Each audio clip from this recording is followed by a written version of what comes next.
pense bien.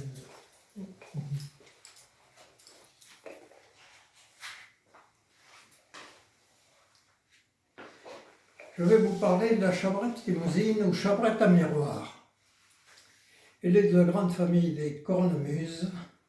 Ses lointains ancêtres auraient été connus des bergers de Virgile puis des Celtes, d'après Frédéric Glanne. On retrouve les traces de l'usage de la chabrette en Limousin dans la conception qu'on lui connaît aujourd'hui. Depuis le XVIe siècle, elle a été utilisée lors des processions des confréries religieuses et avait eu ses heures de gloire jusqu'au début du XXe siècle.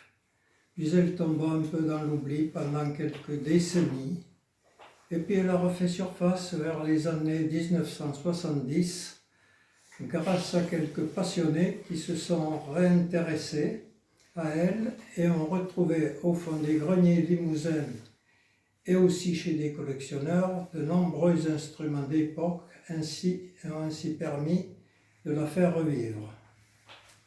Cette chabrette se caractérise par un son plus doux, plus délicat, plus mélodique que sa cousine auvergnate, la cabrette.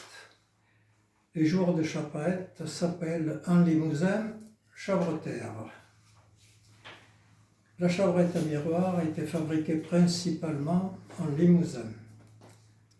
Pour ce qui est de sa conception, elle est composée d'un hautbois à 7 trous, hanche double, avec une clé cachée dans une lanterne ou fontanelle et un petit bourdon qui sont montés sur un boîtier ou un peigne orné de miroirs sertis d'étain, d'où l'appellation chabrette à miroir.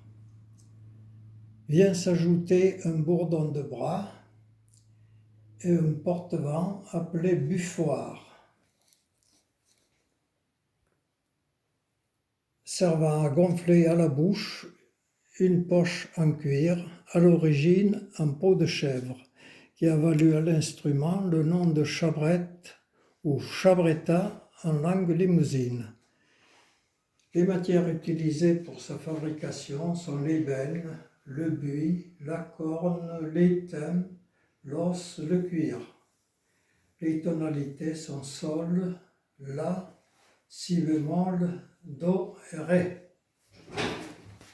Je vais maintenant vous présenter mon grand-père qui jouait de cet instrument sur une photo là de 1930 environ.